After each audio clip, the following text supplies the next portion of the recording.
Très bien, on va commencer. Alors, merci à toutes et à tous d'être présents pour cette conférence sur la Syrie de Thomas Pierret. Au nom du Crapule, je suis particulièrement heureux d'accueillir Thomas pour nous parler de ses recherches actuelles et je le remercie d'avoir fait le voyage depuis l'Écosse pour venir nous parler. Si vous vous intéressez à la question syrienne, vous connaissez nécessairement les travaux de Thomas Pierret. Pour celles et ceux qui ne connaîtraient pas, Thomas est titulaire d'un doctorat en sciences sociales et politiques de Sciences Po Paris et de l'Université catholique de Louvain, qu'il a obtenu en 2009, si je ne me trompe pas. Sa thèse portait sur les oulémas sunnites syriens et leur place et relation avec le régime politique des Assad, une thèse qui a donc donné lieu à la publication d'un ouvrage important sur la Syrie intitulé Baas et Islam en Syrie, la dynastie Assad face aux oulémas, donc paru au PUF en 2011. Il a par ailleurs co-dirigé deux ouvrages parus en 2013 qui, à l'évidence, juste en lisant leur titre, sont d'un grand intérêt pour nos activités crapuliennes. D'une part, co-dirigé avec Baudouin Dupré, Paolo Pinto, Catherine Spellman-Putz, un ouvrage intitulé Ethnographies of Islam, Ritual Performances and Everyday Practices, donc à la Edinburgh University Press en 2013, comme je disais, et d'autre part, avec Amin Allel, Au cœur des révoltes arabes, Devenir révolutionnaire, paru chez Armand Collin et qui, assez souvent, est cité avec le numéro de la RFSP qui avait été coordonné par Olivier Fillol et Mounia Benani Shraibi, comme étant un peu des travaux assez complémentaires et qui avaient, disons, des approches assez similaires pour traiter de la question des révolutions qui ont commencé à la fin de 2010, début 2011 dans la région. Thomas Pierret est désormais maître de conférence à l'Université d'Édimbourg et directeur du Center for the Advanced Study of the Arab World dans la même université. Ses travaux actuels, comme vous avez pu le voir avec le texte qui a été circulé et la présentation d'aujourd'hui, portent sur la révolution syrienne, donc, avec un intérêt particulier pour la question du leadership dans les mouvements d'insurgés, ainsi que le rôle des différents courants salafistes dans le soulèvement. Et puis, ce qui nous intéressera, enfin, je crois que nous intéresse aussi beaucoup, c'est la manière qu'il a disons, autant de regarder le contenu et l'intérieur, disons, des doctrines ou des variations qui peuvent exister entre certains groupes religieux ou politico-religieux, donc avec une analyse, disons, interne qui s'intéresse aux doctrines, aux idéologies, mais aussi à ne pas s'arrêter là comme beaucoup peuvent le faire, mais de toujours ramener ça à des configurations, des interdépendances qui existent entre les différents groupes et du coup la manière dont tout ça se configure au jour le jour quasiment dans le contexte syrien et aussi le contexte plus large de la région. Donc, comme à notre habitude, je vais laisser la parole à Thomas pendant, disons, une quarantaine de minutes, et puis ensuite j'interviendrai brièvement et on lancera la discussion avec la salle. Donc, merci encore une fois Thomas, je te laisse la parole. Bien, merci beaucoup Youssef pour ton invitation, merci au Crapule et merci à vous tous d'être venus ce soir.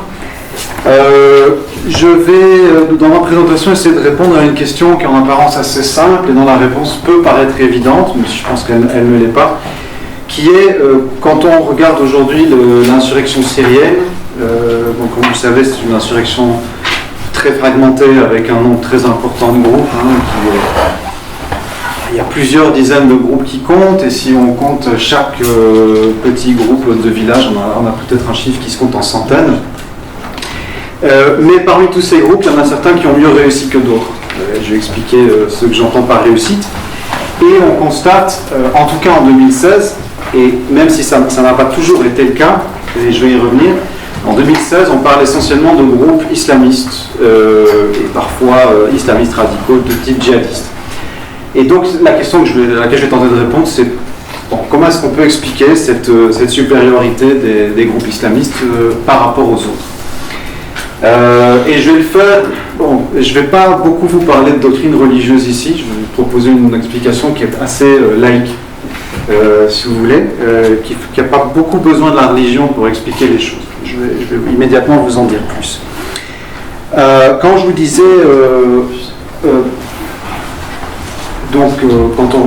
parmi toutes ces factions, je vais juste vous parler de quelques-unes, ou en tout cas en mentionner quelques-unes, je vais vous mentionner les plus grandes. Et parmi ces ces grandes factions, je vais vous parler ici de 3 catégories pour commencer. Ce qu'on pourrait appeler la première division, alors c'est pas du tout dans un sens militaire, c'est dans un sens trivialement footballistique.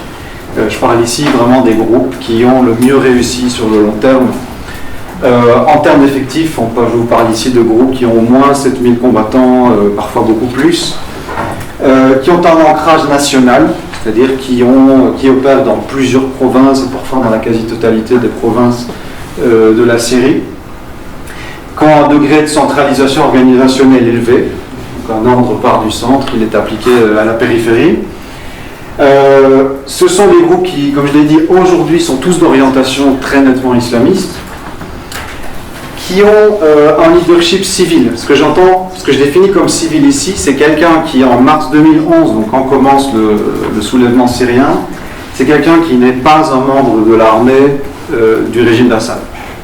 Donc par opposition aux militaires déserteurs, qui constituent une partie importante du leadership des groupes rebelles. Donc ça peut être très bien des gens qui ont eu une carrière militaire dans le passé, par exemple en Irak, dans le cas vous avez sans doute entendu des gens de l'État islamique, mais en tout cas moi je parle ici de gens qui n'étaient pas membres de l'armée syrienne en mars 2011. Et donc je vous donne ici quelques noms, enfin pas quelques noms, ce sont les seuls groupes aujourd'hui qui réunissent toutes ces qualités. Donc c'est bien sûr le célèbre État islamique, le Front al-Nusra qui est la branche syrienne d'Al-Qaïda, Ahrar al-Sham qui est un groupe salafiste mais qui je dirais se différencie de l'État islamique et d'Al-Nusra par le fait qu'il est d'orientation nationale syrienne, au sens où il a pris ses distances vis-à-vis de l'agenda de djihad global qui reste l'agenda de l'État islamique et du Front al-Nusra. Un quatrième groupe qui est l'armée de l'islam, qui est un groupe également salafiste d'orientation nationale, strictement syrienne, qui est principalement actif à Damas. Et alors j'ai ajouté ici les YPG, donc qui est la branche militaire du PYD, qui est lui-même la face syrienne du PKK, donc mon nationaliste kurde. Je ne vais pas vraiment vous en parler, mais est-ce que même sa définition et son positionnement dans le conflit est assez complexe. Pas vraiment un mouvement d'opposition. Je dirais que c'est un groupe qui a un agenda qui n'est ni celui du régime ni celui de l'opposition, qui est celui de la création d'une entité proto-étatique kurde, mais c'est un groupe qui en tout cas réunit les mêmes qualités que les autres grands groupes, que les grands groupes rebelles, pardon, et j'y reviendrai essentiellement pour les mêmes raisons. Alors il y a ici une catégorie intéressante, je crois qu'elle intéresse peut-être que moi aujourd'hui, mais en tout cas pour l'analyse elle est intéressante. Ce sont des groupes qui ont, par le passé, été plus ou moins au même niveau que les groupes dont je viens de parler. En termes d'effectifs, c'était des groupes qui avaient peut-être pour certains plus de 10 000 hommes sur le terrain, qui avaient une envergure nationale également. Alors, il y avait une petite différence quand même, c'est que c'était des groupes avec un degré de centralisation organisationnelle relativement faible, en tout cas comparé aux autres. C'était des groupes qui étaient beaucoup moins islamistes que ceux dont je viens de parler. Ça pouvait être des groupes, alors j'utilise des guillemets nationalistes. Qu'est-ce qu'un groupe nationaliste dans le contexte syrien? C'est essentiellement un terme qu'on utilise pour les distinguer des vrais islamistes. Donc c'est des gens qui vont afficher les symboles et la rhétorique, donc essentiellement le drapeau syrien, que les islamistes, en particulier les djihadistes, ont tendance à rejeter ou à traiter avec une certaine méfiance. Ce pas des groupes qui ont une idéologie nationaliste très articulée, mais disons que voilà, c'est le genre de symbole qu'ils mettent en avant. Ça peut être aussi des groupes, ce qu'on appelle des islamistes opportunistes, c'est-à-dire des gens qui ont mélangé ces symboles nationalistes avec des symboles islamiques essentiellement pour obtenir de l'argent de donateurs privés dans le Golfe, qui leur demandaient de le faire. Ce sont des groupes avec des leaderships, un mélange de civils et de militaires, à la différence de ceux dont je viens de parler, on parle ici d'un leadership strictement civil. Et les deux cas auxquels je fais référence ici sont des groupes dont on parlait beaucoup il y a 3 ans d'ici, plus du tout aujourd'hui. Les bataillons Al-Farouk, qui étaient pendant les premiers mois de l'insurrection, peut-être le groupe le plus important, qui opérait surtout dans la région de Homs, donc dans le centre du pays, mais qui avait établi des branches également dans le nord. Et les brigades Ahmad al-Rasoul, ce qui signifie les descendants du prophète, mais qui, contrairement à ce que son nom pourrait suggérer, était un groupe plutôt pas très islamiste, assez fortement soutenu par l'Arabie Saoudite, avec pas mal de militaires déserteurs dans les instances dirigeantes. Et alors, ce qui est intéressant, c'est que ces groupes, après devenus assez énormes, en tout cas comparativement aux autres groupes rebelles, ont implosé ou se sont, je dirais, désagrégés en 2013-2014, en raison de plusieurs facteurs. Des divisions internes, certainement dans le cas d'Al-Farouk. En gros, la fin de cette organisation, c'est les différents leaders qui se limogent mutuellement du leadership de l'organisation. Aussi des défaites militaires, non seulement par rapport au régime, mais aussi par rapport au groupe djihadiste, que ce soit le Front al-Nusra ou l'État islamique. Et donc, c'est tout un processus de désagrégation de ces groupes où on voit certains de leurs dirigeants former d'autres factions qui à l'époque étaient soutenues par les États-Unis, donc le Front des révolutionnaires de Syrie et le mouvement Hazm, qui ont eux-mêmes été détruits par le Front al-Nusra. Et aujourd'hui, on voit par exemple certains cadres du Front des révolutionnaires de Syrie rejoindre les nationalistes kurdes, dans le cadre de ce qui s'appelle les forces syriennes démocratiques, qui aujourd'hui combattent les rebelles dans le nord d'Alep. Donc on peut quasiment parler d'un changement de camp. Voilà, j'en viens donc à une troisième division, une troisième catégorie, ce qu'on peut appeler la seconde division. Alors, il y a beaucoup d'autres divisions après, il y a une troisième, quatrième, cinquième, je ne vais pas vous les faire toutes, mais ici, on parle de groupes qui sont des forces significatives sur le terrain. En effectif, ils ont certainement en général moins de 5000 combattants, ça peut être beaucoup moins, mais ça reste des factions relativement importantes, qui ont souvent des problèmes de consolidation, c'est-à-dire que ce sont des groupes qui, par exemple, plusieurs de ceux auxquels je pense ici ont connu une forme de déclin, c'est-à-dire ils ont pu compter plusieurs milliers de combattants il y a 2-3 ans, aujourd'hui ils perdent un peu en influence, et donc ce sont des groupes qu'on voit fréquemment impliqués dans des opérations de fusion et d'absorption, c'est-à-dire soit ils fusionnent avec un groupe de même taille, soit ils sont absorbés par un groupe de taille plus importante, pour éviter leur marginalisation, pour essayer de conserver une taille critique. Sont des groupes aussi qui souffrent de défections significatives, c'est-à-dire, par exemple, une unité entière qui va quitter le groupe, soit pour poursuivre une existence indépendante, soit carrément un changement de camp, par exemple rejoindre l'État islamique, dans certains cas, ou rejoindre une alliance rebelle rivale. Sont des groupes, alors ici, qui n'opèrent plus au niveau national, on parle de groupes plus locaux, qui opèrent soit au niveau provincial, c'est-à-dire la province d'Alep ou la province d'Idlib, ou régional, puis ça peut être des groupes qui opèrent à cheval sur 2 ou 3 provinces contiguës, mais qui n'ont pas une présence à travers tout le pays. Ce sont des groupes avec des degrés de centralisation variables, mais encore une fois, comme je vous ai dit, il y a pas mal de défections parmi eux, donc ce qui indique qu'on a des problèmes au niveau de la hiérarchie. L'orientation, ça peut être nationaliste ou islamiste, et je vous en cite ici que quelques-uns. La Légion du Cham, qui est peut-être parmi tous ces groupes celui qui est le plus crédible et le plus solide, qui est assez proche des frères musulmans. Soukour el-Cham, c'est typiquement l'exemple d'un groupe qui a été très important dans sa province dans les 2-3 premières années de l'insurrection, qui a perdu une de ses principales factions, qui a rejoint l'État islamique, qui a été fortement affaibli et qui a fini en fait par se laisser absorber par Ahrar el-Cham. Ça vous montre comment. Ça, c'est un exemple de comment un groupe cherche à rester dans le jeu en acceptant de se faire absorber parce qu'il a perdu en influence. La brigade de Tawhid dans la province d'Alep, qui était aussi en 2012 de très loin le principal groupe dans la région d'Alep, qui a beaucoup perdu en influence par ailleurs, qui a subi des scissions et qui persiste aujourd'hui, mais qui est beaucoup plus faible que par le passé. L'armée de Yarmouk, c'est un groupe qui opère dans le sud, le long de la frontière jordanienne. Ajnad el-Sham, Faylaq al-Rahman sont 2 groupes qui opèrent dans la province de Damas et qui viennent tout juste de fusionner. Ça vous montre encore le genre de dynamique et donc la manière dont ces groupes cherchent à rester pertinents dans le jeu. Bon, je vais en venir maintenant à quelque chose qui j'espère être un peu moins descriptif et un peu plus analytique. Donc ce que vous avez vu ici, c'est que la première division est essentiellement composée de mouvements islamistes. Pourquoi ? Je vais d'abord passer en revue 3 variables qui sont couramment évoquées. Alors, quand je dis couramment, vous allez les trouver souvent dans l'énorme production journalistique qu'on trouve depuis la fin 2012.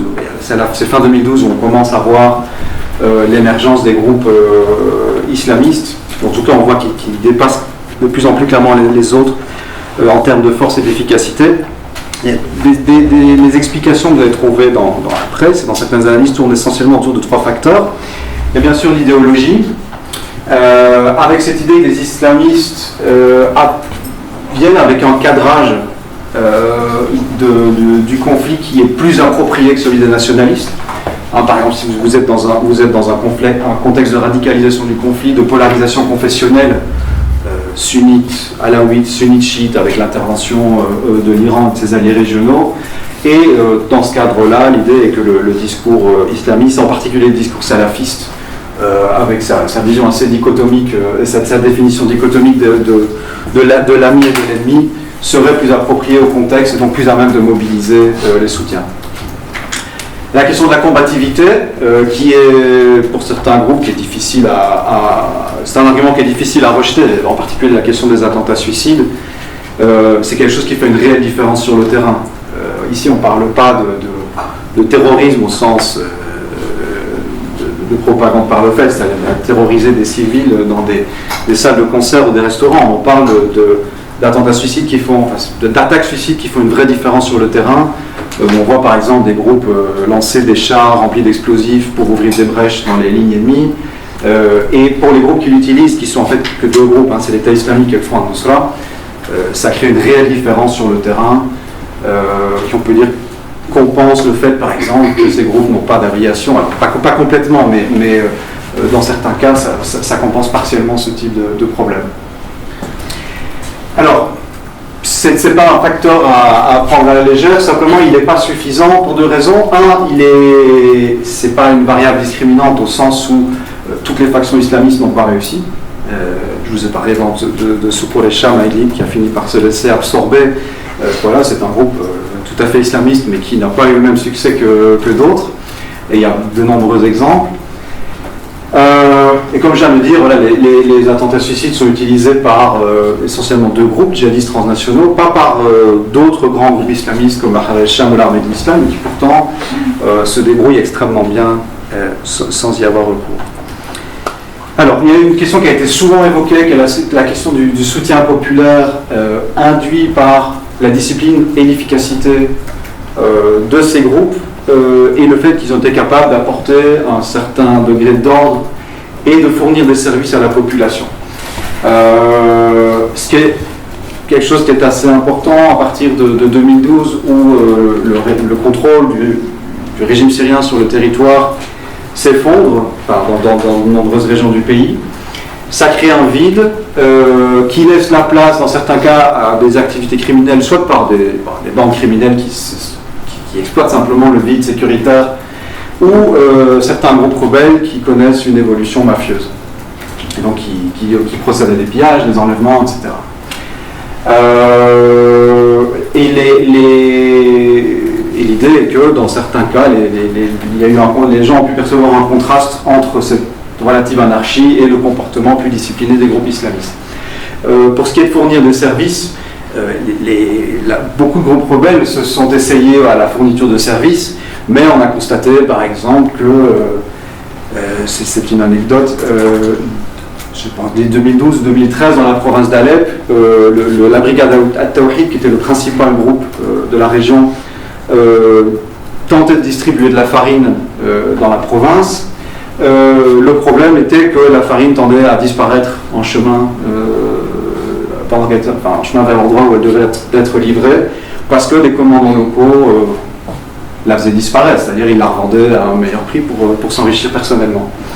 Et ce qui a même amené carrément en fait, ce groupe, l'Iwad Tawhid, a demandé au Front al-Nusra de procéder lui-même à la distribution, parce qu'il savait qu'il était plus fiable et que si on leur demandait de se charger de la distribution, la farine arriverait là où elle devait être livrée. Alors, il y a deux problèmes ici, c'est que ça c'est une variable dépendante. Pourquoi est-ce que les islamistes sont plus organisés et plus disciplinés? Est-ce que c'est simplement parce que ce sont de pieux musulmans et que pour cette raison ils ont tendance à moins... C'est douteux. S'ils sont mieux organisés, pourquoi sont-ils mieux organisés? Pourquoi est-ce que le fait d'être islamiste fait que vous êtes mieux organisé qu'un autre? Donc en gros ça ne répond pas à la question. Et puis, bon, la discipline c'est très bien, mais ça va aussi de pair avec une gouvernance autoritaire. Je n'ai pas besoin de vous expliquer ce que ça signifie dans les territoires sous contrôle de l'État islamique. Ça a eu lieu aussi à un degré moindre dans les régions où opère le Front al-Nusra. Et c'est ambivalent, il y a des gens qui apprécient ça, mais ça a aussi généré pas mal de résistance populaire tout au long des dernières années. Donc ce serait simplifié de dire que ces groupes sont populaires parce qu'ils sont disciplinés et efficaces. Et par ailleurs, je pense qu'il serait tout à fait simpliste de s'imaginer que l'État islamique, par exemple, a pris le contrôle de l'Est et du Nord de la Syrie parce qu'il était populaire. Il a pris le contrôle de ces régions parce qu'il était militairement beaucoup plus efficace que ses rivaux. Voilà. Un troisième argument, qui est peut-être celui qui est le plus souvent avancé, mais qui est aussi, selon moi, le moins convaincant, c'est celui des ressources financières. Ça, c'est quelque chose qu'on entend tout le temps. Les islamistes réussissent mieux parce qu'ils ont plus d'argent. Il y a au moins trois objections qu'on peut apporter ici. C'est que ces groupes dont j'ai parlé, ce qu'on peut appeler les géants disparus, hein, donc ceux qui faisaient partie de la première division et qui n'y sont plus, enfin qui n'existent plus, les bataillons Al-Farouk ou les brigades Ahfad al-Rasoul, sont des groupes qui, dans les premières années de l'insurrection, nageaient littéralement dans les billets de banque. Ils recevaient des financements énormes, aussi bien étatiques que privés. Qui plus est, par exemple, les bataillons Al-Farouk avaient pris le contrôle de 2 postes frontières avec la Turquie, Bab el-Hawa et Tel Abyad. Qui dit poste frontière dit revenu, puisque vous pouvez taxer le passage sur la frontière. Donc c'est des groupes qui avaient des ressources extrêmement considérables et sans doute plus importantes que celles qu'ont reçues les autres, qu'ont reçues les groupes islamistes.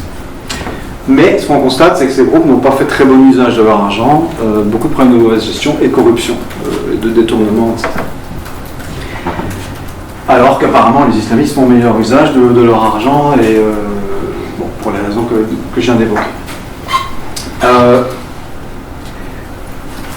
Voilà, si vous prenez les groupes les plus extrémistes, type Front al-Nusra, il y a des financements externes, on le sait, des financements qui sont seulement des financements privés émanant du Golfe, mais qui sont selon toute vraisemblance moins importants que ceux qu'ont reçus des groupes plus mainstream et qui avaient accès à des financements étatiques qui étaient délivrés presque au grand jour. Et l'État islamique, je dirais, est peut-être de tous ces groupes celui qui a reçu le moins de financement extérieur. C'est-à-dire qu'il y a une sorte de tolérance. Par exemple, au Qatar ou au Koweït, jusqu'en 2014, les autorités ont toléré des gens qui, tout le monde le savait, puisqu'ils le disaient sur Twitter, levaient de l'argent pour le Front al-Nusra. C'était pas le cas pour l'État islamique. Il y avait plus de restrictions. Il semble aussi, pour des raisons compliquées, par exemple en Arabie Saoudite, chez les donateurs privés, Al-Nusra est considéré comme un groupe plus ou moins respectable, alors que l'État islamique beaucoup moins. Il est beaucoup moins populaire chez les donateurs privés. Bref, et la plupart en tout cas les meilleurs spécialistes de l'État islamique vous diront que, semble-t-il, la plupart de leurs ressources sont générées dans les territoires qu'ils contrôlent. Bon, il y a la fameuse contrebande de pétrole, mais il y a un tas d'autres choses, différents trafics, de l'extorsion de fonds, qu'ils ont transformé en impôts, en la légitimant, etc. Une troisième objection, c'est qu'on constate que les groupes qui sont les plus organisationnellement les plus solides sont capables de résister à des diminutions drastiques de financement.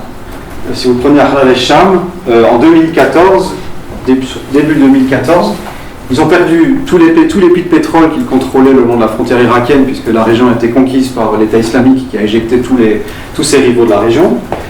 Les donateurs privés qui levaient des fonds, notamment pour ce groupe, au Koweït et au Qatar, ont été beaucoup plus sujets à des sanctions de la part du Trésor, du département américain du Trésor, qui a fait beaucoup de pression sur le gouvernement koweïtien pour essayer de mettre un terme à leurs activités. Et le gouvernement du Qatar lui-même a exercé des pressions sur ce groupe via des diminutions de financement. Mais ce qu'on constate, c'est que malgré cette baisse assez dramatique de ressources en 2014, le groupe va continuer à croître jusqu'à présent. Donc, c'est pourquoi ces trois explications n'étant pas entièrement satisfaisantes, il en faut une quatrième, qui est, je pense, la véritable variable indépendante qui explique cette réussite des groupes islamistes. Et là, c'est là qu'intervient le modèle. Alors, c'est pas une explication institutionnelle, il y a un petit correctif par rapport au titre qui était sur Facebook, c'est social institutionnel. L'expression, pas moi, elle est enfin, je ne sais pas de qui elle est, mais je la tire en tout cas de cet ouvrage. Et le modèle explicatif, je le tire de cet ouvrage de Paul Stanuland qui est paru il y a 2 ans, Networks of Rebellion Explaining Insurgent Cohesion and Collapse. C'est une étude comparative de groupes insurgés en Asie du Sud, donc en Afghanistan, au Cachemire, au Sri Lanka et en Malaisie essentiellement. Et bon, l'argument proposé par l'auteur est que ce qui détermine le succès d'un groupe rebelle, c'est la nature des réseaux sociaux préexistants sur lesquels il se construit. Donc préexistants, c'est-à-dire qui existent avant le début du conflit armé. Donc en ce qui nous intéresse ici, puisqu'on parle d'un conflit armé qui débute en 2011, on parle de réseaux qui existaient avant 2011, ou qui n'existaient pas. Donc c'est un modèle explicatif qui est assez simple, mais que je trouve fort utile, qui se base sur 2 types de liens. Quand on parle de réseaux sociaux, il s'agit de liens, ce qu'il appelle les liens verticaux, c'est-à-dire les liens entre le cadre d'un groupe rebelle et sa base populaire, donc les hommes de rang et les populations qui soutiennent, qui fournissent des ressources humaines et économiques à un groupe. Et les liens horizontaux, ce sont les liens entre cadres d'un groupe rebelle.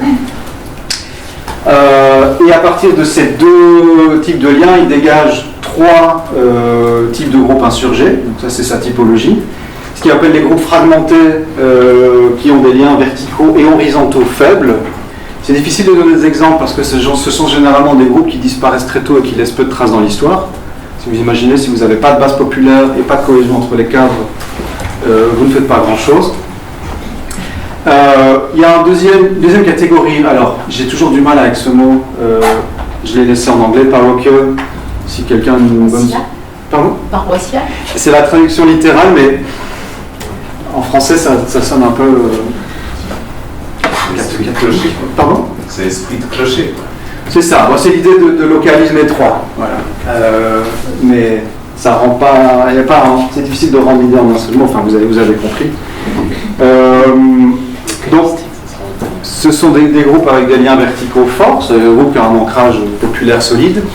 Mais des liens horizontaux faibles ou localisés, c'est-à-dire soit vous avez un leadership local qui est bien ancré localement mais qui n'a pas réellement de contact avec, si vous voulez, d'autres leaders à l'extérieur de son ancrage local, ou des groupes qui peuvent être d'une ampleur plus importante. Vous pouvez avoir des groupes qui opèrent sur tout un territoire national, mais où les liens entre les différents leaders locaux sont faibles, ce qui fait que vous avez un degré de centralisation assez faible et un leadership central qui fonctionne assez mal. Et les dynamiques de prise de décision se déroulent essentiellement au niveau local.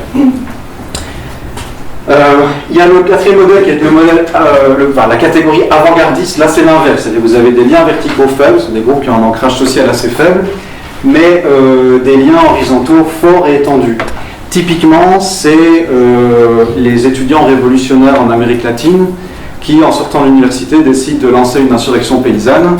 Et le problème, c'est qu'ils ne connaissent pas de paysans, donc ils vont dans la campagne, mais ils ne les connaissent pas, ou ils n'arrivent pas à leur parler, ou les paysans ne comprennent rien à ce qu'ils leur racontent. Donc, c'est le modèle avant-gardiste. Donc, ça peut être des gens qui ont...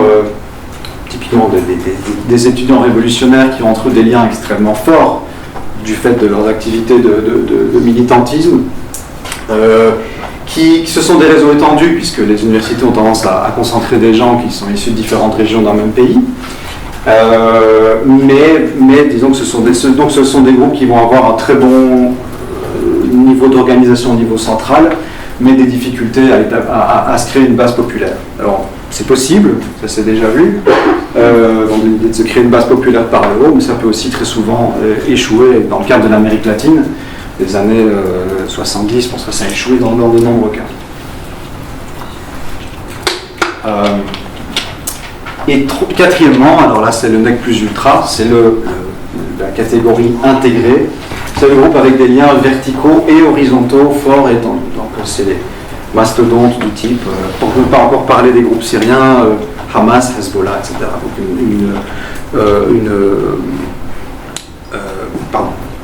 des groupes extrêmement, avec une organisation centrale extrêmement efficace et aussi un ancrage populaire très significatif. Bon, maintenant je vais appliquer ça au cas syrien. Alors, ça simplifie, une caractéristique de l'insurrection syrienne qui simplifie fortement les choses est que les liens verticaux sont forts dans tous les groupes. En ce sens que, si vous regardez le leadership rebelle, pardon pour la faute d'orthographe, leur milieu social sans eux bien sûr, il y a une concordance entre l'origine sociale des leaders rebelles et le milieu où ils recrutent. Parce que la plupart de ces leaders rebelles soit émergent d'une mobilisation armée qui s'est opérée par le bas. Ici, on n'est pas dans un modèle, il n'y a pas d'avant-garde qui a appelé les paysans syriens à se soulever. C'est vraiment une mobilisation armée assez spontanée qui s'opère par le bas et d'où ont émergé des leaders. Alors c'est une insurrection qui est surtout une insurrection rurale au sens très large, c'est pas forcément des paysans, mais fortement ancrée dans les campagnes, les petites villes de province, dans les banlieues des grandes villes. Ou alors on a un cas un peu différent qui est celui de l'État islamique, qui, bon, il ne peut pas spécialement dire que les dirigeants de l'État islamique soient issus de la mobilisation syrienne, puisqu'ils ne sont pas syriens, ils sont irakiens. Mais ils ont coopté un leadership rebelle qui était issu de cette mobilisation. Donc on a des liens verticaux forts partout, ce qui signifie que on a des groupes qui sont essentiellement intégrés, c'est les grands groupes dont j'ai parlé au début, ou paroissiaux, c'est-à-dire tous les autres, indépendamment de leur taille. Il n'y a pas de groupe avant-gardiste. Alors, ce n'est pas une spécificité culturelle. En 1979, en Syrie, il y a eu des groupes armés avant-gardistes. Il y a eu, donc c'est la précédente insurrection qui a duré de 1979 à 1982, qui a été lancée par un groupe qui s'appelait l'Avant-Garde combattante. Pour le coup, ils annonçaient la couleur. Et c'était essentiellement des diplômés universitaires islamistes radicaux qui, alors qu'il n'y avait pas du tout de soulèvement populaire en Syrie, ont décidé de lancer une insurrection armée.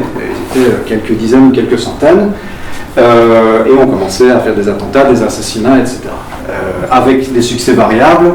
Il y a des régions où ils ont réussi à se créer une base populaire et d'autres où ils ont totalement échoué. Le fait est qu'en Syrie, s'il n'y a pas de groupe avant-gardiste, c'est du fait de la manière dont se déroulent les événements, soulèvement populaire qui se militarise et qui se transforme spontanément en insurrection armée populaire. Alors donc s'il n'y a pas, les liens verticaux ne sont pas une variable, puisqu'ils sont forts dans tous les cas, tous les groupes sont bien ancrés socialement, quasiment tous. En revanche, il y a des variations importantes au niveau des liens horizontaux, mais très importantes en réalité. Alors, on a le cas le plus simple, c'est les organisations préexistantes. Il y en a essentiellement deux, c'est l'État islamique et le PYD, donc le PKK syrien. Voilà, c'est simple, vous avez des organisations qui sont dans la lutte armée depuis, dans le cas de l'État islamique, sous différents noms depuis environ l'an 2000, et dans le cas du PKK depuis les années 80. Donc, c'est pas vraiment étonnant que ce soit aujourd'hui les deux acteurs militaires non étatiques les plus puissants en Syrie. Puisque la question des liens, en plus ce sont des insurrections qui ont démontré aussi leur efficacité dans les deux cas. Donc la question des liens horizontaux est résolue. Si on regarde les autres groupes, vous avez des groupes avec des liens horizontaux forts et étendus. Donc il n'y a pas d'organisation préexistante, mais il y a des liens interpersonnels forts et étendus avant 2011. Et ce sont des liens qui ont leur origine dans l'activisme armé. On parle d'activisme armé, on parle essentiellement de djihadisme, et là où l'activisme religieux, donc ça s'appelle la prédication.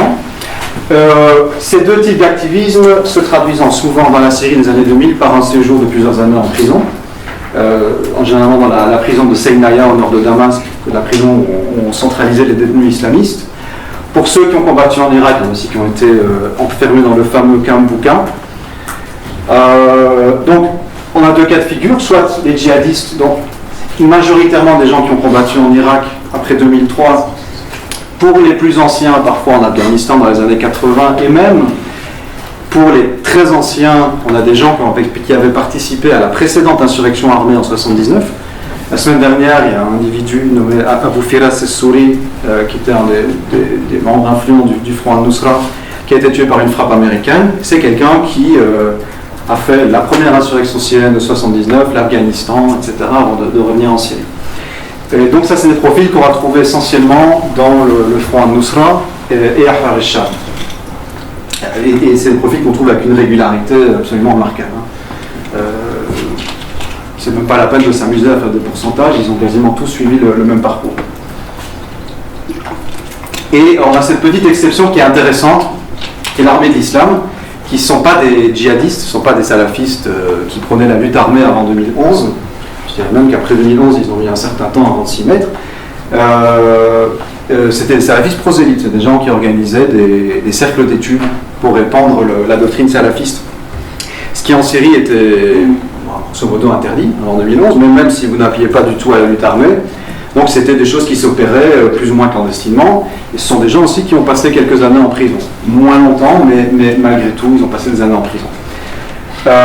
Et j'ai dit c'est intéressant parce que ça montre que ici la variable c'est pas la question de l'expérience militaire.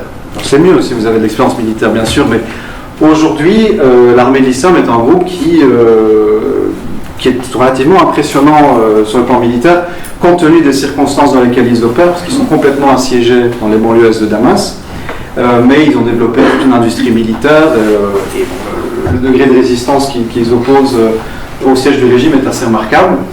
Donc voilà, des gens qui n'ont pas forcément une expérience militaire. Alors, ils ont bien sûr recruté quelques déserteurs de l'armée, etc., mais on ne peut pas dire que le leadership serait issu d'un mouvement armé. Mais donc ce qui compte ici, clairement, c'est le type de réseaux qui ont été tissés avant 2011. Et je vais expliquer pourquoi ces réseaux sont importants. Alors on a des cas intermédiaires, donc là je vous parle des types de réseaux et de liens qui existent dans des groupes moins influents, mais bon, qu'on pourrait placer au milieu. Vous avez des profils de commerçants, de petits entrepreneurs. Je sens même Abdelkader Saleh était le leader militaire de la brigade al-Tawhid. Donc c'est des gens qui ont d'abord un petit capital économique, je pense qui peut être important pour lancer un groupe rebelle, et aussi des réseaux.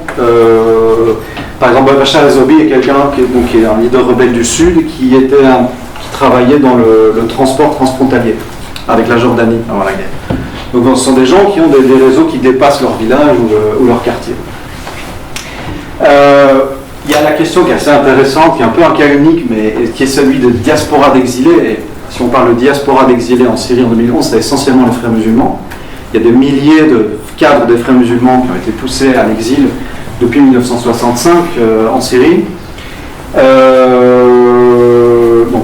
Sont souvent assez âgés, mais donc ce sont des gens qui ont des réseaux transnationaux assez étendus, qui ont gardé aucune présence organisée à l'intérieur de la Syrie après 1982. Ils avaient été complètement détruits dans le pays, mais ils ont quand même gardé des liens, ne serait-ce que de type familiaux, avec l'intérieur. Ce qui leur a permis notamment de mettre en place cette organisation, c'est ce groupe rebelle, la Légion du Cham, qui, je l'ai dit, est pas gigantesque, mais se débrouille assez bien. Un autre cas de figure, c'est celui des réseaux de mosquées. C'est en fait, honnêtement, le seul groupe qui a un lien avec mon livre sur les oulémas.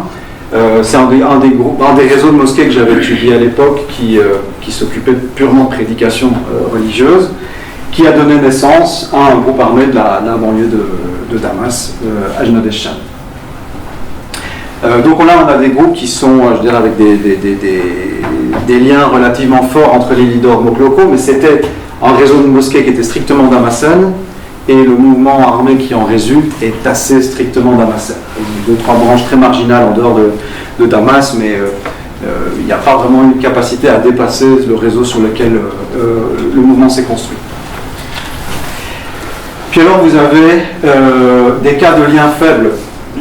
J'illustre ici, il y a le cas des officiers déserteurs, et il semblerait que de manière générale, les officiers déserteurs sont des gens, ils sont généralement, quand ils créent un mouvement rebelle, ils sont bien implantés, ce sont des fils du pays, ils recrutent dans leur village, dans leur quartier, dans leur clan, dans leur famille élargie, dans leur région, mais ce sont apparemment rarement des gens qui, en tout cas avant la guerre, ont des réseaux étendus à travers le pays, ce qui est vraisemblablement lié à l'organisation de l'armée syrienne. Le principe déterminant de l'organisation de l'armée syrienne depuis les années 70, c'est empêcher qu'elle fasse un coup d'État. Ce qui a été pour la famille Assad une préoccupation beaucoup plus centrale que de savoir si c'était une armée réellement efficace sur le plan militaire. Donc c'était comment neutraliser cette armée pour que, sachant que Hafez al-Assad, donc le père de Bachar, était un expert en coup d'État, et son obsession était de ne pas être la victime du prochain coup d'État. Donc c'est une armée qu'il a compartimentalisée, donc pour essayer de limiter au maximum la constitution de cliques, qui pourrait, donc un nombre d'officiers qui pourraient se coaliser pour le renverser, et en particulier des cliques de type régional et confessionnel, sachant que ça va souvent ensemble en Syrie. Donc typiquement, il y avait cette sorte de panachage de la hiérarchie des unités militaires, où on essayait de mélanger des gens de différentes régions et de différentes religions ou de différentes confessions, de manière à éviter la création de liens qui pourraient se révéler dangereux pour le pays, pour le régime, pardon.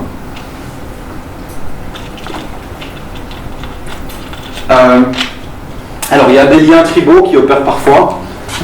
J'ai mentionné cette Ahmad al-Rasoul, qui était cette grande faction rebelle en 2013 et puis qui a disparu par la suite, qui avait une présence à travers le pays, et donc certains de ces leaders à travers le pays étaient unis par des liens tribaux.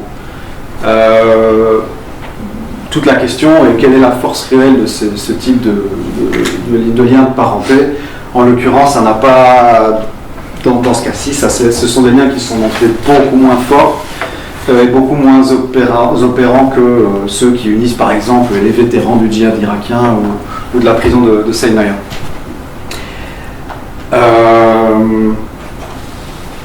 Et puis alors vous avez des alliances ad hoc. Alors, quand je dis ad hoc, les mauvaises langues, certaines personnes que j'ai interviewées m'ont dit ce sont des gens qui se sont mis ensemble parce qu'il y avait de l'argent à faire. C'est-à-dire ils savaient qu'en créant un groupe, au début il y avait des sommes énormes qui étaient distribuées par des donateurs étrangers. Donc on parle ici de gens qui dans certains cas sont devenus des entrepreneurs insurgés par appât du gain. C'est peut-être une exagération, mais je pense qu'il y a que des cas où ça s'est vérifié. Et évidemment, si vous regardez les bataillons Al-Farouk, le leadership, c'est une sorte de coalition hétéroclite de gens qui apportent un peu différents types de ressources. Vous avez des déserteurs de l'armée syrienne, notamment le tout premier officier déserteur, donc qui était une figure très populaire. En plus, il était assez beau garçon, Abdallah Zaklas, donc les filles l'aimaient bien. Donc c'était un peu l'icône du mouvement. À côté de ça, vous avez un homme de religion, Amjad El-Bitar, qui a des bonnes connexions avec des donateurs privés pour ramener de l'argent. Vous avez des activistes civils, donc des gens qui ont participé à l'organisation des manifestations, donc qui ont cette légitimité révolutionnaire. Voilà, mais on ne parle pas ici de gens qui ont une expérience de longue durée en termes de militantisme en commun. Ce sont plutôt des gens qui se mettent ensemble dans le contexte de l'insurrection de 2011. Alors, je parle depuis combien de temps aussi ? Depuis 45 minutes. Ok, moi je vais terminer. Oui, donc c'est sur la question en fait, pourquoi est-ce que les réseaux sont importants ? L'élément central ici, c'est vraiment la question de la confiance. Donc la confiance qui se construit entre des individus, ça c'est un phénomène bien connu, je ne peux pas vous l'expliquer, si je suis ici dans un haut lieu de l'étude des mouvements sociaux, donc vous savez ça très bien, mais la confiance qui s'est créée donc, à la suite d'un engagement partagé, la prise de risque en commun, je parle ici de gens qui ont combattu en Irak ou ailleurs, l'épreuve, la prison, la torture, la prison. Quand vous avez passé 6 ans en prison avec quelqu'un en étant régulièrement torturé, vous savez qui est fiable et qui ne l'est pas, qui parle et qui ne parle pas. Les émotions partagées. Et je pense que c'est typiquement le genre de choses qui se créent en prison ou qui se créent durant le djihad en Irak, assez peu dans l'armée syrienne. Je pense que la confiance n'était pas la qualité première des relations qui régnaient dans l'armée syrienne, où c'était de l'espionnage permanent, des officiers par les services secrets ou des officiers entre eux pour savoir qui était un comploteur ou pas. Et, ajoutons un seul degré de corruption très élevé dans l'armée, etc. L'avantage des liens forts et de la confiance qui en résulte, c'est deux choses essentielles. D'abord, la circulation, ça facilite la circulation de ressources et d'informations sensibles. Donc vous lancez un mouvement armé, vous recevez des sommes importantes de l'étranger ou des livraisons d'armes, vous devez les transférer soit à d'autres cadres de votre mouvement ou à des commandants sur le terrain. Vous voulez être absolument sûr que le commandant de terrain ne va pas prendre l'argent et s'acheter une villa en Turquie. Ce qui peut très bien arriver, puisque si vous ne connaissez pas les gens avec lesquels vous travaillez, il y avait un nombre assez important d'escrocs en circulation, en tout cas potentiellement au début de l'insurrection. Les informations sensibles, c'est sans doute le type d'activité le plus dangereux qu'on puisse imaginer. Vous devez faire passer des informations sensibles si vous n'avez pas confiance dans les gens avec qui vous travaillez. Comment pouvez-vous savoir que ce ne sont pas des indicateurs du régime qui font qu'une heure plus tard, vous allez avoir un avion au-dessus de votre QG et vous faire bombarder et éliminer par la même occasion. Donc le fait d'avoir connu ces gens en prison, en Irak, etc., facilite grandement les choses.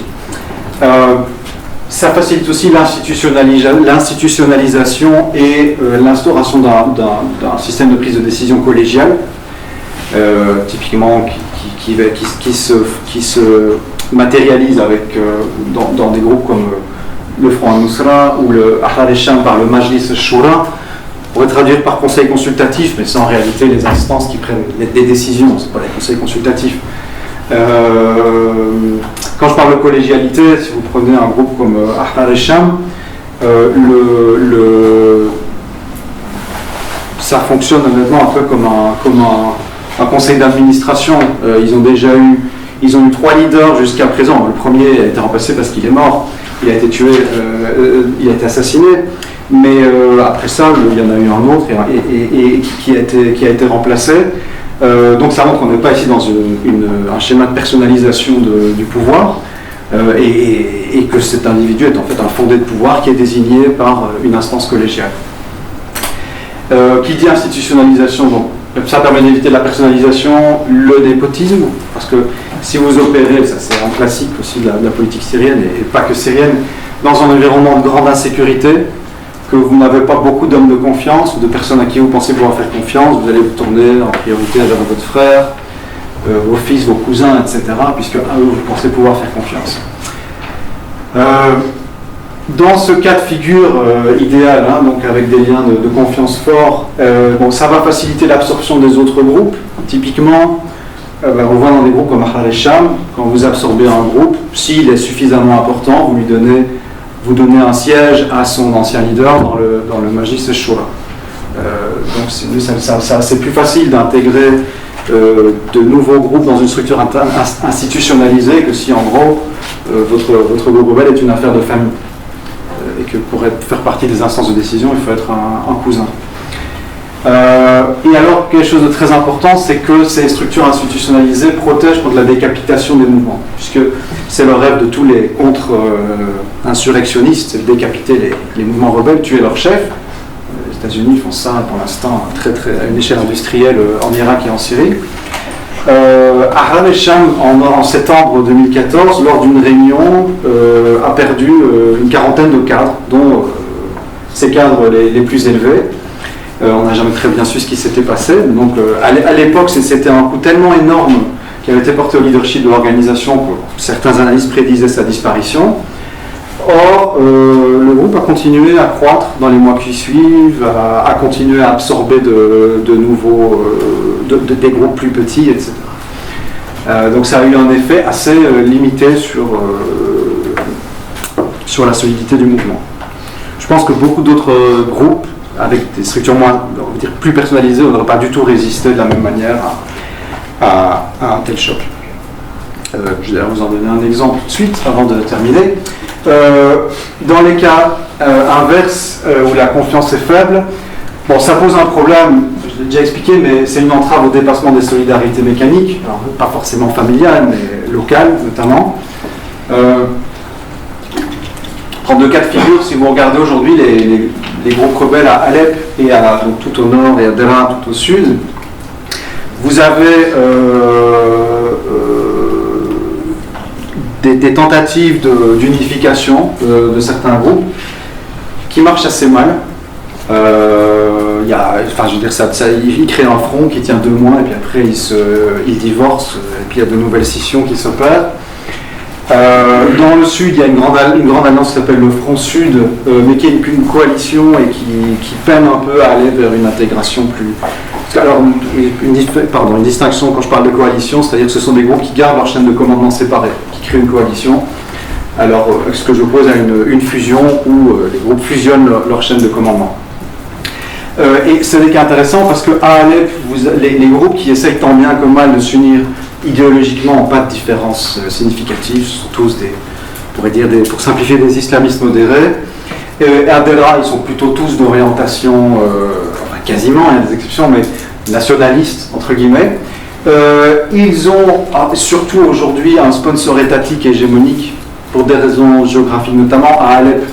C'est la Turquie qui fait la loi, et à Deraa, c'est surtout la Jordanie. Donc il y a ce facteur de la concurrence des sponsors extérieurs qui pourrait favoriser les divisions, en fait, joue de moins en moins, d'autant plus que la Turquie s'est réconciliée avec l'Arabie Saoudite depuis plus d'1 an. Or, on voit que ces groupes ont une grande difficulté à suivre. Vraisemblablement parce qu'en raison de la nature des liens très faibles qui existent entre les leaders de ces différents groupes. Oui, alors ce qu'on voit aussi, c'est dans le cas des bataillons Al-Farouk que j'ai mentionné. Donc, comme j'ai expliqué, c'est un groupe de Homs qui, en 2012, s'étend au nord du pays, essentiellement puisqu'il a énormément d'argent, donc qui lui permet de recruter des combattants dans le nord du pays. Mais là, donc, c'est un cas d'expansion très rapide et qui, semble-t-il, se traduit par une chaîne de commandement centrale qui est assez inefficace et une grande autonomie des branches locales. Ça se traduit par des dissensions internes sur le financement, la répartition du pouvoir, l'attribution des défaites. Nous avons perdu telle position, c'est la faute de tel commandant qui s'est retiré trop tôt. Comme j'ai dit, la fin des bataillons Al-Farouk illustre très bien ces situations où on dit différents leaders du mouvement limogent leurs rivaux au sein du leadership.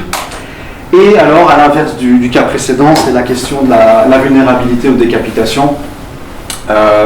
Donc, j'ai mentionné la brigade de Tawhid à Alep, qui avait ce leader militaire extrêmement charismatique, Abdelkader Saleh. Il a été assassiné par le régime dans une frappe ciblée en octobre 2013, et ça a été, c'est pas le début de la fin, en tout cas ça a marqué le début du déclin du groupe. Je ne dis pas qu'il n'y a pas d'autres facteurs, mais je pense que ça a quand même joué.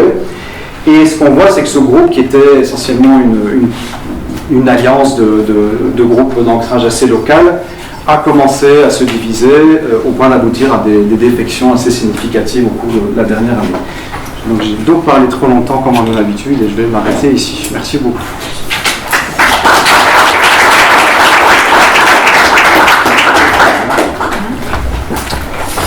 Merci beaucoup, Thomas. Alors je vais juste... je vais pas faire très long, j'ai 2 commentaires qui sont plutôt, disons, une tentative pour un peu monter en généralité par rapport à ce que tu peux nous lire de ton cas que tu connais très bien et ce sur quoi ça vient dialoguer avec ce qui peut être fait en général dans le sujet des révolutions, sur la question sociologique des crises. Et puis ensuite j'aurais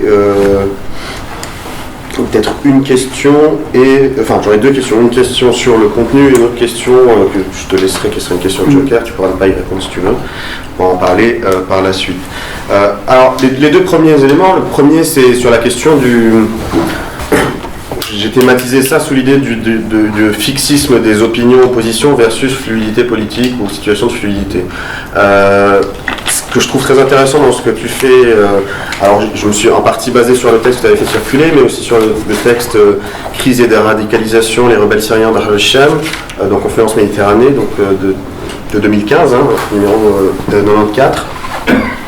Ce qui est intéressant, c'est que tu montres comment il est difficile d'inférer, disons, des positions et actions des groupes uniquement à partir de leur doctrine ou orientation religieuse, si on peut dire, même si tu vas prendre ces doctrines au sérieux, enfin tu vas dire que ça a de l'importance, mais que finalement, puis là, c'est en ligne avec, disons, la caractéristique ou le fait qu'il y a la question de l'émergence sur lesquelles Hervé Renard, nos collègues, travaillent beaucoup, c'est comment cette fluidité politique crée suffisamment d'indétermination pour que les groupes djihadistes se repositionnent dans des processus de déradicalisation qui peuvent être réversibles d'ailleurs, c'est pas unidirectionnel, il n'y a pas un seul sens, mais ce qui signifie que l'on doit regarder les configurations et relations dans lesquelles ces acteurs sont pris, et puis là, à l'évidence, ta présentation, en rajoutant en effet le qualificatif de social institutionnel, et dans ce sens-là, on est dans une analyse qui regarde les relations, les types de relations qui existent entre les groupes, qui regarde les réseaux et qui regarde les environnements, on peut dire, dans un sens plus large. Donc ça, c'est un premier point qui pour moi est intéressant, parce que voilà, on voit comment on ne peut pas fixer sur les identités affichées de certains groupes les positions qu'ils vont avoir, et puis que c'est plus compliqué que ça. Le deuxième point que je trouve intéressant, c'est, disons, le lien que tu mets entre, pour aller vite, les idéologies et les types d'action.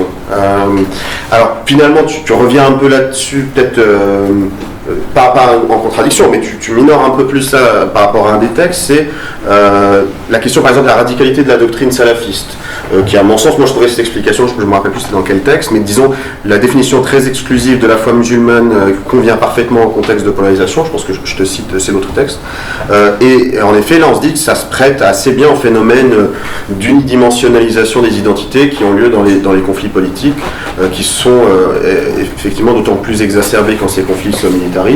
Donc là c'est vrai qu'on peut voir, et puis disons l'objection que toi-même tu as opposée dans la présentation de dire finalement que tous les islamistes n'ont pas réussi, mais bon aussi parce que certains de ces islamistes ont été, comme tu l'as dit, sont entrés dans d'autres groupes plus importants, donc finalement on peut quand même faire l'hypothèse, et à mon avis elle fait sens, et renvoie d'ailleurs à d'autres éléments, mais j'y reviendrai, mais voilà, qu'il peut exister entre le type de doctrine et le type de vision du monde qu'elle véhicule, se prêter particulièrement bien dans un contexte de polarisation, et effectivement, on a vu dans d'autres contextes, disons, des idéologies ou des approches du monde qui sont beaucoup plus pluralistes vont fonctionner un peu moins bien dans ces contextes. Ils sont en effet des contextes où la définition du nous et du eux est très très forte.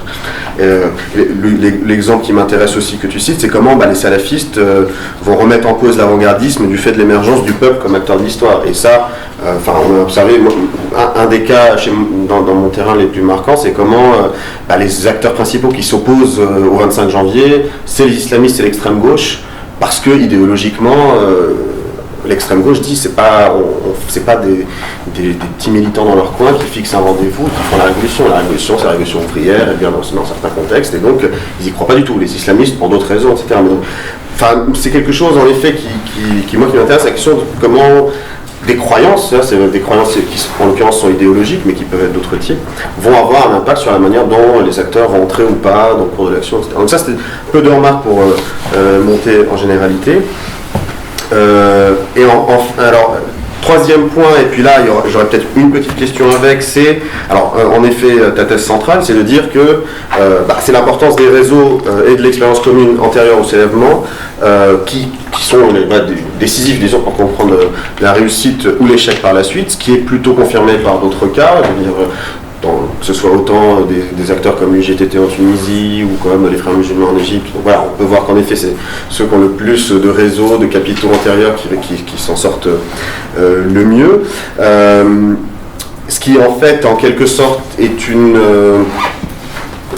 critique indirecte de l'idée que l'effervescence révolutionnaire crée et peut souder des groupes et créer quelque chose qui n'existe pas, puisqu'on s'aperçoit que finalement ce qui est créé à ce moment-là pourra beaucoup plus vite se résorber ou disparaître, parce que c'est ce qui précède en fait qui compte, c'est plus les dispositions, ce qui existe déjà là qui est présent, même je pense que ça peut aller ensemble, mais disons que c'est intéressant parce que ça fait, c'est une autre approche, disons, du côté très créationniste du moment révolutionnaire, qui crée de toutes pièces.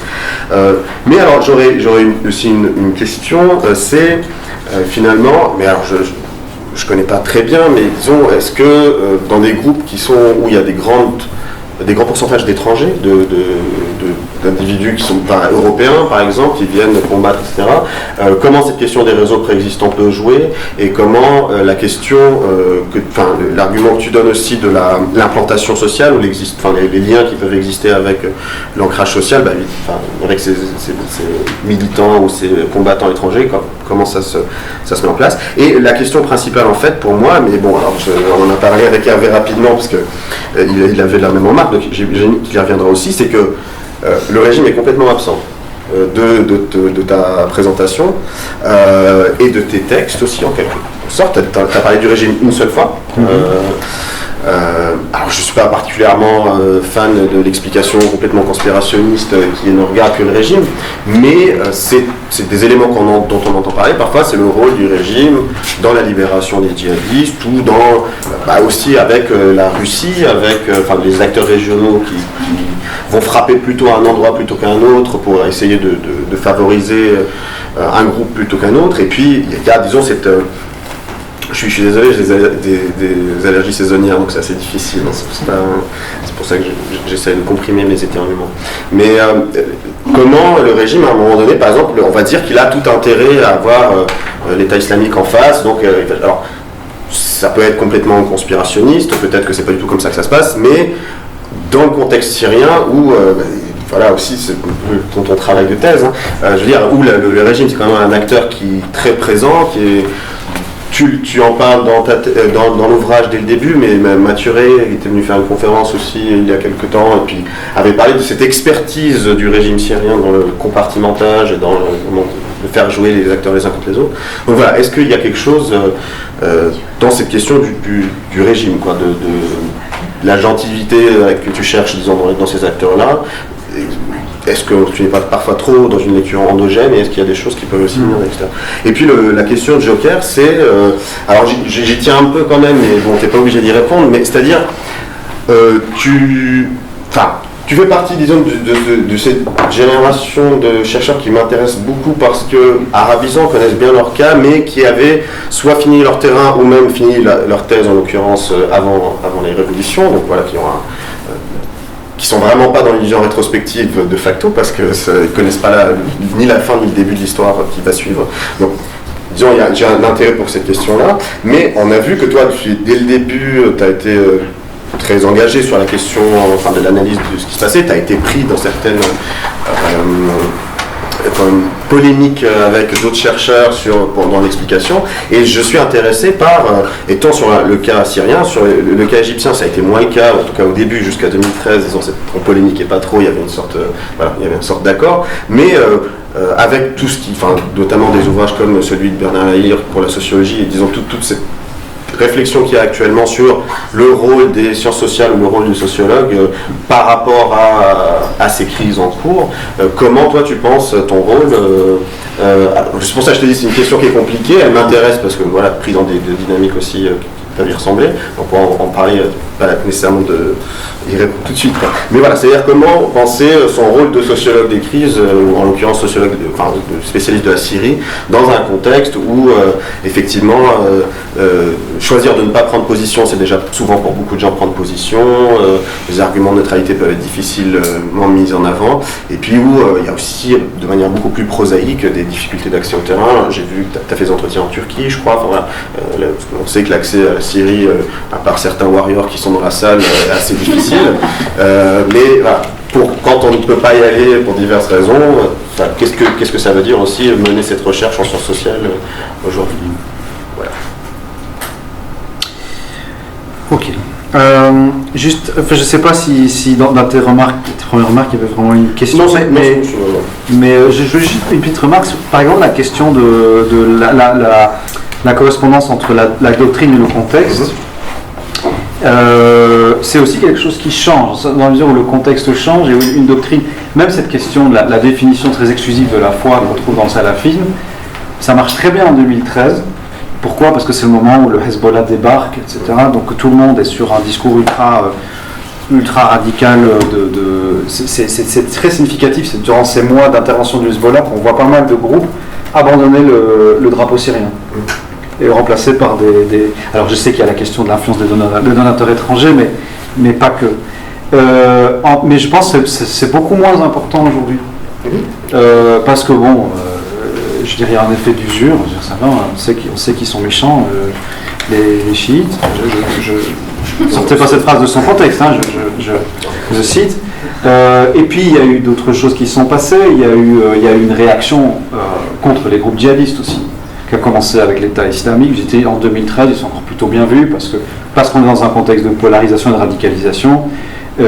Après ça commence à se gâter, il y a une réaction contre l'État islamique et puis depuis l'an dernier contre le Front al-Nusra également. Donc où on voit des acteurs, en fait, c'est réversible, c'est-à-dire revenir vers un discours plus... ou remettre en avant l'usage du drapeau syrien. Syrianisé. Ouais. Et encore une fois, c'est pas qu'une question de faire plaisir aux donateurs étrangers. Je pense qu'il y a aussi des campagnes qui partent de la base d'activistes civils, par exemple, qui font du lobbying pour... voilà.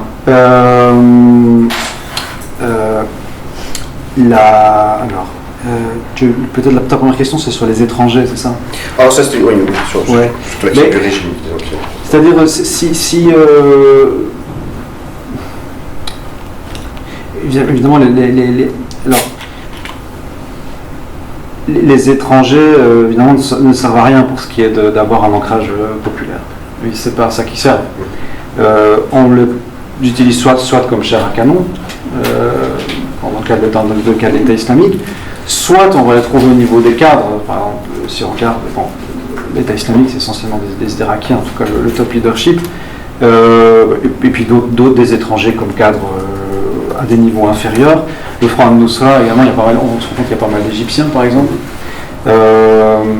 Mais ce qui importe ici, encore une fois, c'est les liens horizontaux. Ce sont des gens qui sont dans les réseaux d'Al-Qaïda depuis très longtemps, donc ils se connaissent tous. Et le lien avec la base, il s'opère par le biais de Syriens, inévitablement. Soit de cadres syriens du Front al-Nusra qui ont participé à la création de l'organisation, ou via la cooptation. C'est-à-dire après la création de l'organisation, on a coopté certaines unités. Je ne sais pas si j'ai répondu à ta question de la sorte. Alors oui, le rôle du régime, effectivement, c'est bon, la question de la libération des cadres islamistes, c'est évident, c'est très important. Je pense que si elle n'avait pas eu lieu, ça aurait fait une différence importante. C'est dans les premières, ça se fait en plusieurs phases, mais c'est dans les premiers mois du soulèvement.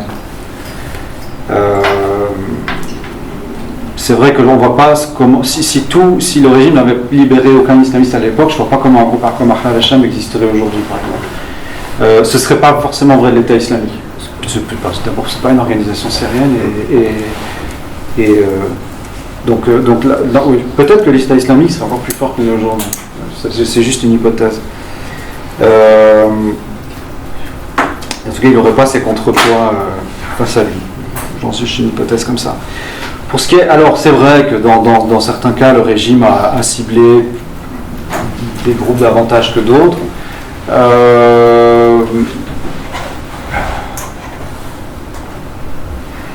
Après, encore une fois, si on regarde les groupes qui réussissent le mieux, on ne peut pas dire qu'ils étaient particulièrement épargnés. Si on regarde la stratégie de décapitation de leur leadership, alors je ne sais pas si c'est le régime, Ahrar al-Sham a perdu, comme j'ai dit, 40 cadres en une après-midi. L'armée de l'islam, leur leader Zahran al-Louch a été assassiné à Noël dernier. Tous ces groupes ont été massivement ciblés quand même en termes de leadership. Alors le Front al-Nusra, c'était plus les Américains que le régime. Enfin, malgré tout, ce qu'on constate, c'est qu'en perdant régulièrement des cadres de tout premier plan, ils continuent à exister. Ça n'a pas l'air d'avoir vraiment un impact très, très significatif sur leur capacité organisationnelle. Donc c'est pour ça peut-être que je ne parle pas trop de ce facteur-là, parce que ça m'a l'air d'être quelque chose qui finalement...